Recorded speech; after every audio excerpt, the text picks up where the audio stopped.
Սիրելի բարեկամներ, ողջունում եմ ձեզ, ես քաղաքագետ Գևորգ Մելիքյանն եմ, սա իմ հեղինակային հաղորդումն է, կոչվում է Status Quo, բանավեճային ձևաչափով։ Այսօր մենք հյուրընկալել ենք Հայաստանի Եվրոպական կուսակցության նախագահ Տիգրան Խզմալյանին, պարոն Խզմալյան, ողջունում եմ ձեզ։ Բարև ձեզ, պարոն Մելիքյան։ Քննարկենք այսօրվա իրադարձությունները, որոնք վերաբերում են առաջին հերթին այն փաստաթղթին, որը ստորագրվեց Գերմանիայում, Հայաստանի եւ Գերմանիայի կանցլերի միջև, Հայաստանի վարչապետի եւ Գերմանիայի կանցլերի միջև, որը անվանեցին ռազմավարական, այստեղ հարց են առաջանում, կարծեք ռազմավարական բառը դարձել է ուղղակի սովորական համարժեք համագործակցության, քանի որ ռազմավարական փաստաթուղթ նշանակում է երկուստեք պարտավորություններ, դրա մասին որևէ զրույց խոսակցություն չկա։ Եվ սա առաջինը, եւ երկրորդը այսօր Հայաստան-Չեխիայի դեսպանը հայտարարեց, որ Հայաստանի անդամակցությունը Եվրամիությանը օրակարգային հարց չէ։ Այստեղ կա հակասություն այս երկու գործընթացների միջև, թե չկա հակասություն։ Խնդիրը այն չէ, կա հակասություն թե ոչ, կամ ինչ եմ ես այդ մասին մտածում։ Հայաստանի Եվրոպական կուսակցությունը եւ ես անձամբ քաղաքական իմ կենսագրության նպատակն ենք դրել, որ այսպիսի լուսանկարներ եւ այսպիսի ռազմավարական փաստաթղթեր դառնան ոչ թե նորությունների տող, վերնագիր, այլ մեր կյանքի, մեր պետականության պահպանման եւ քաղաքական զարգացման ամենօրյա բովանդակությունը։ Մենք տեսել ենք նման լուսանկարներ, ել ավելի տպավորիչ, օրինակ հիշեցնեմ Փարիզյան Աստվածամոր տաճարում Մակրոնը պինդ բռնած Փաշինյանին մի կողմից, մյուս կողմից Թրամփին ներկայացնում էր մեզ ըստ երևույթին այն պատկերը, որը երանելի էր, մի կողմից Եվրոմիություն, մյուս կողմից Ամերիկայի Միացյալ Նահանգներ, եւ թվում էր, որ դե ինչ է մնում, եւս մեկ քայլ, եւս մեկ հայտարարություն, դիմում, բայց ինչ էր գալիս դրանից հետո։ Հուլիսի 14-ին Հայաստանի վարչապետը այցելում էր Բրյուսել եւ Փարիզ, հուլիսի 15-ին այս տարվա նա հայտ էր ներկայացնում Շանհայյան տնտեսական համագործակցության կազմակերպության անդամակցության համար, այսինքն բացարձակապես ոչ թե այլ հակառակ ուղղությամբ, պես որ ես գերադասում եմ ոչ թե աչքերից չհավատալ, ես գերադասում եմ հասկանալ ինչ է կատարվում իրականում եւ որպեսզի մեր աչքին ոչ ոք փոշի կամ թոս, ինչպես ասում են, չփչի։ Ինչու եմ ես այդքան հոռետես։ Կարծես թե բոլորից շատ մենք պետք է ուզենք այդ ամեն ինչը։ Բանն այն է, որ Չեխիայի դեսպան Պետր Պերոնչիկը մեր բոլորիս սիրած եւ հարգված գործընկերը փոխանցում է այն, ինչը իրողություն է, որովհետեւ Հայաստանի Հանրապետությունը եւ կառավարությունը հայտ չեն ներկայացրել, թեև 8 արդեն 9-րդ ամիսն է գնում, ինչ ընդունվել է Եվրամիության անդամակցելու գործընթացի մեկնարկի մասին օրենք, որը մենք ենք նախաձեռնել, կազմակերպեցինք մի քանի կուսակցություններ եւ ՀԿ-ներ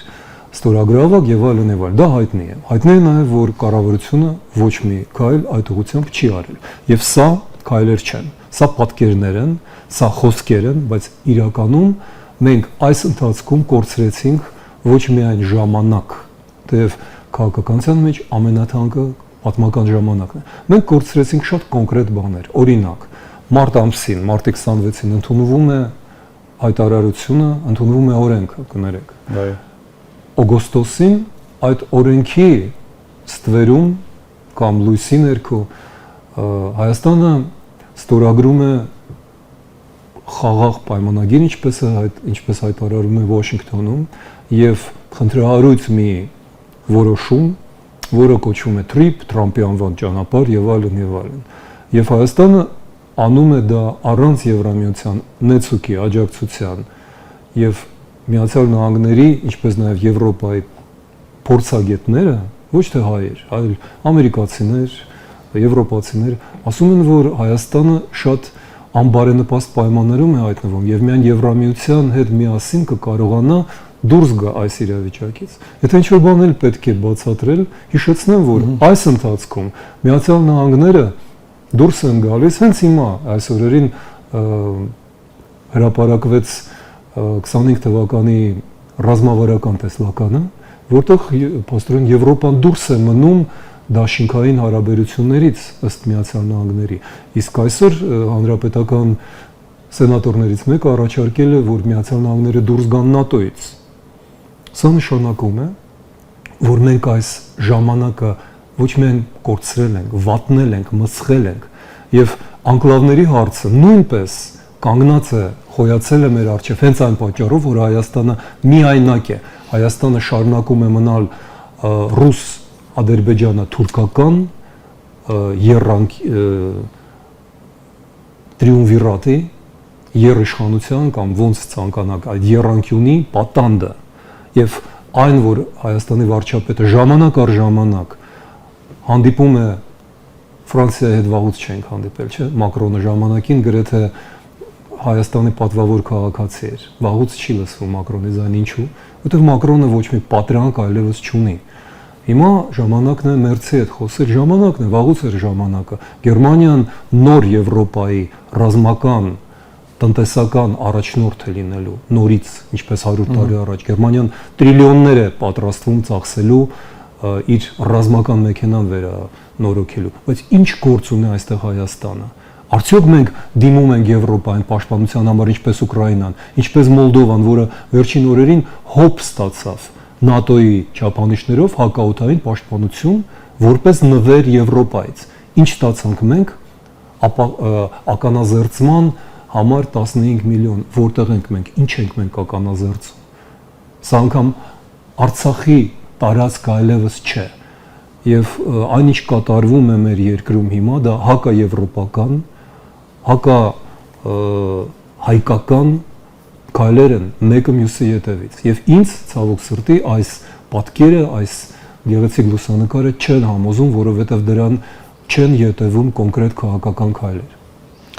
Պարոն Խզմարյան, բացի այս գեղեցիկ նկարից կար մեկ ուրիշ գեղեցիկ նկար, երբ Հայաստանը մի փոքր առաջ, ավելի այս նկարից, ստորագրեց գործողությունների ծրագիրը Եվրամիության հետ։ Եվ սա բնականաբար մեծ ոգևորություն առաջացրեց, հատկապես Եվրոպամետ, այսպես ասած, շրջանակների մոտ։ Բայց դրան զուգահեռ Ադրբեջանը շատ ուժեղ քննադատական խոսք հնչեցրեց, երևի ծանոթ եք այդ տեքստին, որտեղ Ադրբեջանի արտգործնախարարությունը մի քանի կետով քննադատում է այդ գործընկերությունը եւ համարում է դա բավականին հակաադրբեջանական, մասնավորապես նշելով, որ այնտեղ կա առաջինը Արցախի տեղահանվածներին նշել որպես փախստականներ, որպես տեղահանվածներ, երկրորդը, որ այստեղ խոսվում է Ադրբեջանի դեմ հայտերի մասին, երրորդը Եվրամիության առաքելությունն է, դիտորդական, որի դեմ նրանք խոսում են, եւ ելի մի քանի կետեր, որոնք համարում են հակաադրբեջանական եւ անգամ ասում են, որ կասկածի տակ են դրվում այդ դեպքում Ադրբեջան Եվրամիություն հարաբերությունները։ Այսինքն ստացվում է, որ Ադրբեջանը ինքն է սկսել որոշել, թե Հայաստանը ինչպիսի հարաբերություններ պետք է ունենա Եվրամիության հետ կամ գոնե փորձում է նման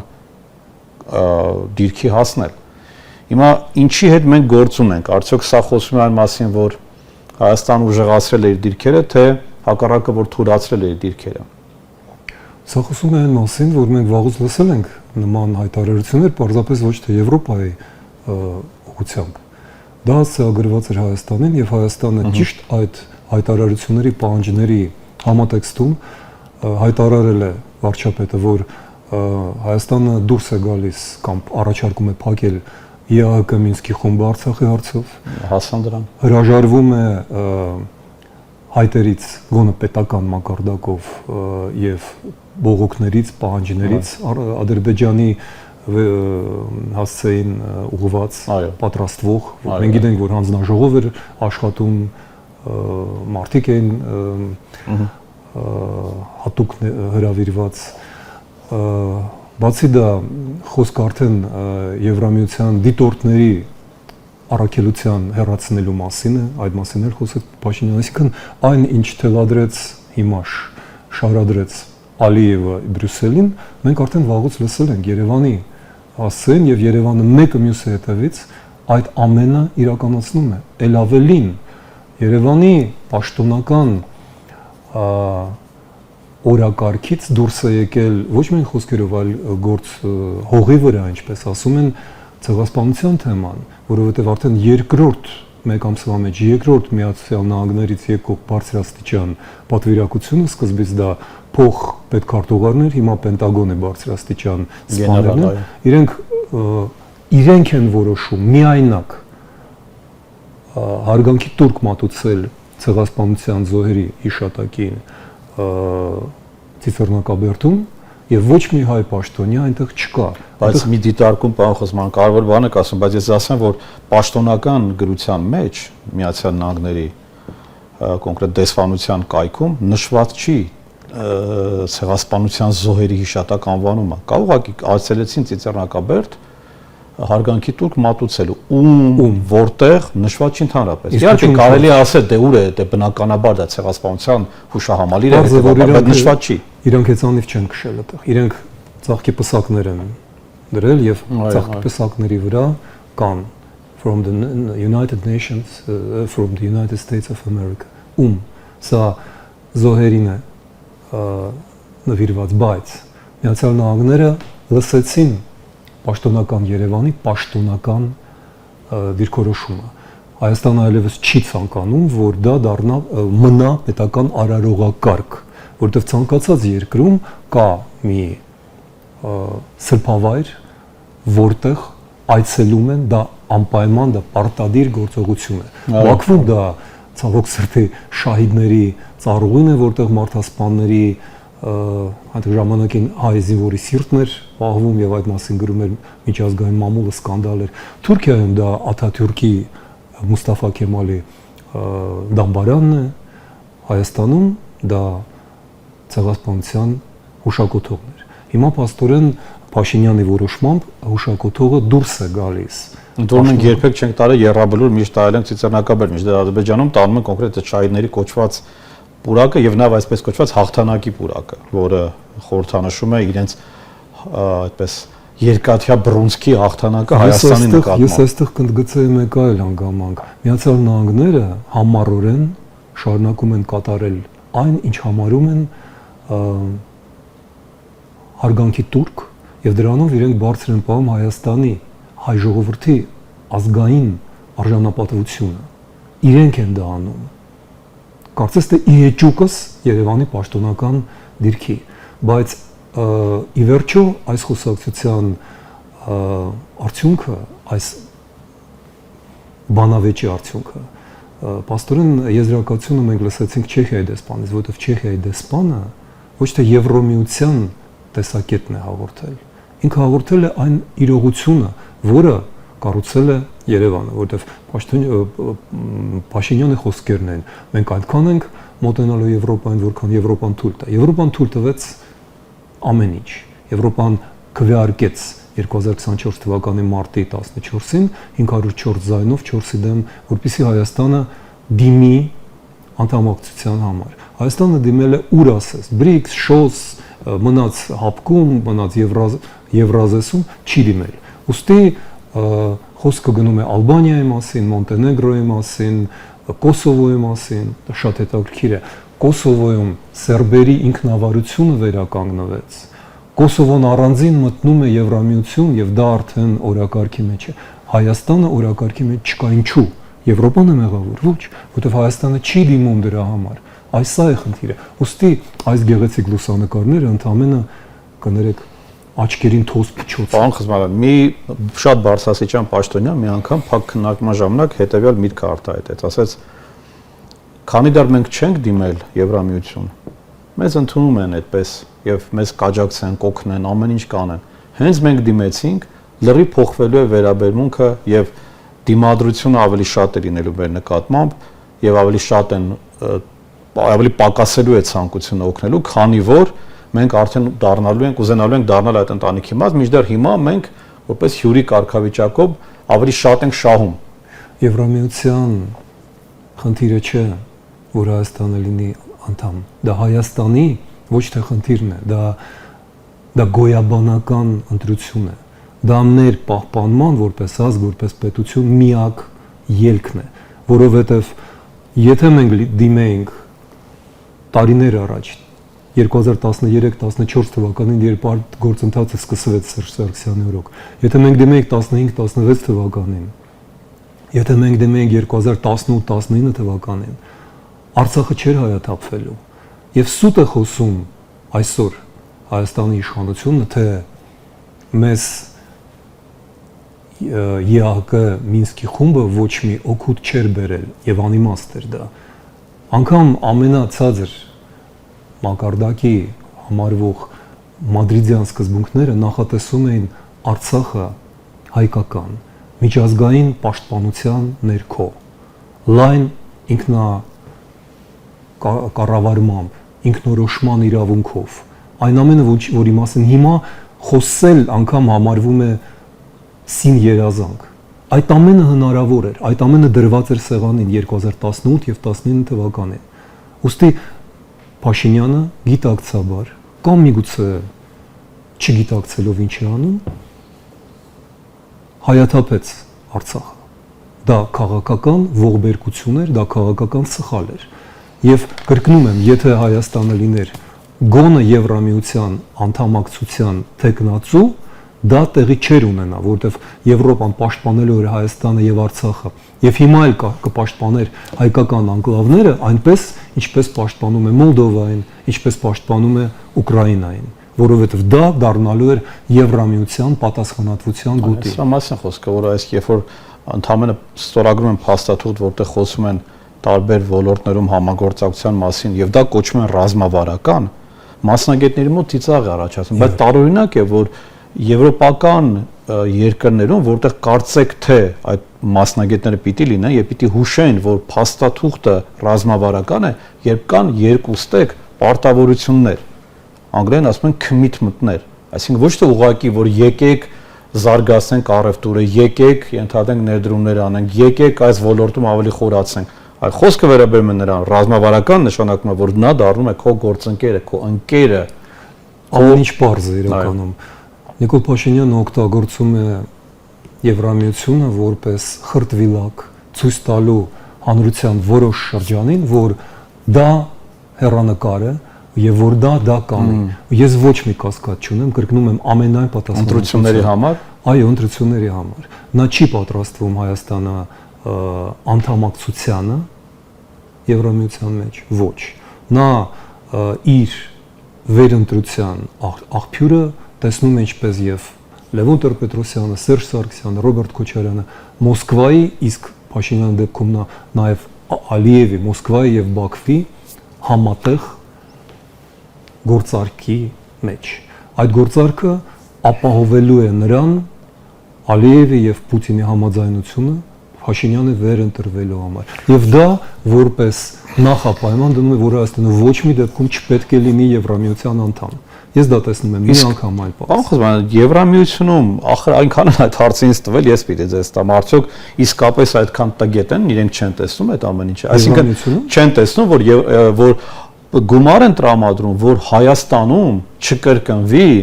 Մոլդովայի եւ Ռումինիայի սցենարը, այն իմաստով, որ ռուսները միջամտել են այնտեղի ընտրություններին եւ հիմա էլ քանի որ ակնհայտ է որ իրենք պիտի միջամտեն Հայաստանին գումար են տալիս որպեսզի Փաշինյանը պայքարի Ռուսաստանի միջամտության դեմ։ Դուք նկատել եք ինչ գումար է կազմում դա։ Որքան է ոչ։ 12 միլիոն եվրո։ Դա ծիծաղելի գումար է, գիտեք, չէ՞, որ նույն թղթում գրված է, որ Հայաստանը կարող է ստանալ 500,000 լուրջ բարեփոխման դեպքում, ասենք էլեկտրաէներգիայի բարեփոխման ուղղությամբ քայլեր անելու դեպքում 500 միլիոն եվրո եւ 12 միլիոն։ Իհարկե իրենք ամեն ինչ տեսնում են։ Պարզապես նրանք չեն ուզում դուռը ծածկել։ Իրենք չեն փակում դուռը, հնարավորությունների դուռը, որովհետեւ իրենք տեսել են Վրաստանի օրինակը։ Քեզ միգուցե իսկապես չեն հասկանում, ինչպես դուք եք ասում, իրենք խրտվիլակել շարունակում են խրտվիլակել մնալ, եթե չեն տեսնում, որ Հայաստանում 21 թվականին արդեն նույնիսկ կոնսենսուս կա այդ հարցում, որ եթե չլիներ ռուսական աջակցությունը, Փաշինյանը չէր վերընտրվելու 21 թվականին։ Իրենք տեսնում են, որ Փաշինյանը վերընտրվեց, ունի 15-ից 20% աջակցություն ըստ հարցումների, իրենք նայում են ով ունի ավել։ Եվ տեսնում են, որ ժողովուրդը հանդուրժում է Նիկոլ Փաշինյանին։ Իրենք չեն կարող խառնվել եւ ասել, գիտեք, ժողովուրդ, դուք սխալվում եք եւ Փաշինյանը ձեզ խաբում է։ Դա եվրոպական ոչ օրակարգի, ոչ ավանդույթ քաղաքական մեջ չի մտնում, արդեն վաղուց 100-ամյակից ավել։ Այդպես որ իրենք մեզ են որոշումը թողնում։ Իսկ ինչպես ենք մենք որոշում, դուք դա տեսնում եք ամեն օր։ Իսկ որpիսի ժողովուրդը չկարողանա կողմնորոշվել, Նիկոլ Փաշինյանը եւ ԿՊ-ն ապականում են, այլասերում են, սրբապղծում են այն պաշտպանական շերտերը, որ դեռևս մնացել են հայ ժողովրդի, ազգի, պետության, հասարակության մեջ։ Իրենք ասում են խաղաղություն ենք բերել եւ ավելի ինքնիշխան ենք, երբևէ այսքան խաղաղ չենք եղել, ավասիկ վրա Ադրբեջանի դեսպանը Գերմանիա, որի միջած ամենահակահայ դեսպաններից մեկն է, ուղղակի դա շեշտն է, որպեսզի մարդիկ իմանան, բավականին ռասիստական հայտարարությունով Հայաստանի նկատմամբ, արցախցիների նկատմամբ, նա վեր է կենում եւ հայերեն երկու բառ է ասում, Փաշինյանը հիանում է այդ բառից եւ խոսում է այդ դրա մասին, որ մենք առավել քան երբևէ խաղաղության եւ դա պատրանք է թե իրականություն է։ Չէ, դա հենց այն ծրագիրն է, որին հիմա ծառայում է Նիկոլ Փաշինյանը եւ վերջին օրերի զարգացումները ինձ ուղղակի ապշեցրել են։ Հիմա փաստորեն հայ ժողովրդին փորձում են կաշառել ադրբեջանական բենզինով։ Շատ ավելի էժան բենզին կարելի է բերել ցանկացած տեղից, Իրանից օրինակ։ Բայց իրանք բերում են ադրբեջանականը, ըստ երևույթին նկատի առնելով, որ մի 50-100 դրամ միգուցե էժանացնեն, եւ որպեսզի հայ ժողովուրդը համաձայնվի այս կաշառքին, ինչի դիմաց։ Գիտեք, երբ որ 40 տարի առաջ Չեռնոբիլի այգը պայթեց, դա ոչ թե տարերային աղետ էր, դա մարդկային հիմարության արդյունք էր, որտեղ անջատվել են պաշտպանական բոլոր շերտերը։ Հիմա մենք ունենք մի քանի շերտ պաշտպանական, ազգային արժանապատվության եւ ինքնության շերտեր պաշտպանական։ Դրանք էին վերջի տարիների համար հատկապես Արցախի հաղթանակը, Արցախի գոյությունը, դրանք էին ցեղասպանության վերաբերյալ մեր վերաբերմունքը որպես սրբություն, դրանք էին եկեղեցու հանդեպ մեր ակնածանք որոշակի, չխառնվելով եկեղեցու կյանքի մեջ, մենք ամենայն դեպս դիտում ենք դա որպես ազգային արժեք։ Մենք տեսանք, որ մեկը մյուսի ետևից ապականվում է, սրբապղծվում է, այլասերվում է, մեկը մյուսի ետևից բոլոր պաշտպանական շերտերը։ Հանուն ինչի։ Հանուն այդ պայթյունի, որը Նիկոլ Փաշինյանը եւ ԿՊ-ի քաղաքական նպատակն է։ Դա ակնհայտ է։ Ահա ինչի համար է այս ամենը, սակայն հասկանալով, որ առնվազն 1 միլիոն մարդ դիմադրելու է դրան, նա զուգահեռ այսպիսի թատրոն է բեմադրում։ Մենք շարունակում ենք խոսել Եվրոպայի հետ եւ 20 տարի անց ես տեսնում եմ, ասաց նա, Հայաստանը Եվրամիության կազմում։ Մենք չունենք այդ 20 տարին։ Ընտրությունները վերջին մարտն է լինելու մեր սերնդի, մեր տեսակի համար։ Եթե պարտվենք, նշանակում է, որ այս տեսակը, այդ 1 միլիոնը կհեռանա երկրից։ Ես դա տեսնում եմ ամեն օր։ Ես ամեն օր առնչվում եմ այդ մարդկանց հետ, ովքեր տեսնում են, որ առանց Եվրոպայի Հայաստանը մնալու է Ասիայում եւ ոտի տակ է ընկնելու, որովհետեւ նոր դաշինքներ են առաջանում մեր աչքի առաջ։ Միացյալ Նահանգները այլևս չեն կարող որևէ լուրջ քաղաքական գործի տեսակետից դիտվել որպես որևէ անվտանգության երաշխիք։ Ահավասիկ այդ trip company, որ պիտի ստեղծվի, արդյոք դա շատերի համար նաեւ, երբ ասում ենք ամերիկյան դրոշը լինի, դա արդեն անվտանգություն է։ Արդյոք այս իհարկե դուք միգուցե ավելի լավ գիտեք եւ լավ կներ, քիչ ժամանակ է մնացել, բայց երկու բառով ասեք, արդյոք սա ենթադրում է իսկապես ամերիկյան կողմից լուրջ ներդրումներ, որտեղ այնտեղ ահռելի ներդրումներ անհրաժեշտ, պլյուս նաեւ ենթակառուցվածքներ, պլյուս նաեւ սինխրոնիզացիա, մենք այնտեղ ունենք ռուսական փաստացի երկաթուղային այդ օպերատորը, որը շարունակում է մնալ։ Այս բոլոր հարցերը ենթադրենք կարգավորվեցին, սա արդյոք նշանակում է նահանգների ներկայության եւ ազդեցության ուժեղացում։ Միացյալ Նահանգները այլևս ոչ մի հետաքրքրություն այս ամեն ինչում չունեն։ Ես չգիտեմ մասնավոր կիսաամերիկյան ընկերության նպատակները, բայց Միացյալ Նահանգները որպես գերտերություն որոշել են դուրս գալ Եվրոպայից, իրենք կտրում են, քանդում են դաշինքները Ճապոնիայի, Թայվանի նկատմամբ, Եվրոպայի նկատմամբ, Կանադայի նկատմամբ, ՆԱՏՕ-ի նկատմամբ։ Ինչի մասին է խոսքը։ Մենք լուրջ կարծում ենք, որ ՆԱՏՕ-ից հրաժարվելով Միացյալ Նահանգները մնալու են հավատարիմ այս ծիծաղելի թղթիկին, ոչ։ Դե ոմանք ասում են, սա մի քանի տարի է պետք համբերել եւ դրանից հետո Միացյալ Նահանգներն նորից կվերադառնա Մենք չունենք այդ մի քանի տարին, հենց դա է։ Ու բացի դա մենք տեսնում ենք, որ միաժամանակ Թուրքիան կառուցում է զուգահեռ երկաթուղի իր ճանապարհով։ Եվ Իրանը հիմա առաջին անգամ տասնամյակների ընթացքում, տեսնելով, որ Հայաստանը գնաց թրիփի գործարքի, կառուցում է Թուրքիայի հետ երկաթուղի 200 կիլոմետրանոց։ Եվ դա օբյեկտիվ Եթե ամփոփ ենք, պարոն Խզմյան, ստացվում է, որ Հայաստանը միջանցք է տալիս Ադրբեջանին եւ Թուրքիային, որովհետեւ հենց նույն այդ դեսպանը հենց այդ նույն հարցի մեջ խոսեց այսպես կոչված Զանգեզուրյան միջանցքի կամ Trip կորիդորի մասին, որը բարձ ասեց, որը պետք է միացնի Ադրբեջանը Նախիջևան, այսինքն Բաքուն Նախիջևանի հետ, հետեւաբար նաեւ Թուրքիայի հետ։ Խոսք չեղավ բոլոր կոմունիկացիաների բացվելու մասին, առևտրի եւ դիվանագիտական հարաբերություններ հաստատելու մասին, բայց դրան զուգահեռ նաեւ կա այդ նավթամթերքի, ինչպես դուք եք ասում, այդ ինչ է, կաշառքը, sticks and carrot-ի այդ, հա, absolute, այդ գազարի հատվածն է, հա։ Ասենք շիտակ, խոսենք շիտակ անկեղծ։ Ադրբեջանը խնդիր չուներ Նախիջևանի հետ կապվելու։ 30 տարի իրեն կապվում էին Իրանով։ Ինչու է իրենց պետք այդ ճանապարհը Նախիջևանով, որովհետև իրականում դա ներքին ադրբեջանական ճանապարհ է դառնում հայկական տարածքով եւ դա Թուրանի ոչ մեկից կախվածություն չի լինելու, ոչ Իրանից, ոչ Հայաստանից։ Մի անգամ է, իհարկե։ Եվ դա է պատճառը, որ Թուրքիան նույնպես չի մտնում Գյումրի, ինքը զուգահեռ սեփական ճանապարհ է կառուցում, անկախ եւ Իրանից, եւ Հայաստանից, եւ Եվրոպայից։ Սա Թուրանի սկիզբն է, այն ինչ արեց Նիկոլ Փաշինյանը, եւ նա գիտի դա, նա ծաղրում էր ասելով, ինչ Թուրան, թող մարդիկ գնան, ով է խանգարում։ Մարդիկ գնում գալիս էին Իրանով, եւ Թուրան չէր ստացվի Իրանի միջոցով։ Թուրանը ստացվեց Հայաստանի ճանապարհով։ Եվ դա բաց ճանապարհ չէ, որտեղ դա բաց չէ մեզ համար։ Մենք չենք կարողանա այդ ճանապարհով գնալ հասնել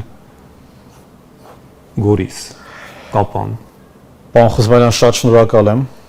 Շնորհակալություն այս կարևոր քննարկման համար։ Սիրելի հեռուստադիտողներ, ես էլ շնորհակալություն եմ հայտնում նաև ձեզ։ Մենք հիշեցնեմ, որ հյուրընկալեցինք Հայաստան Եվրոպական կուսակցության նախագահ Տիգրան Խզմալյանին։ Ձեզ հետ էր քաղաքագետ Գեորգ Մելիքյանը։ Հաջողություն ձեզ։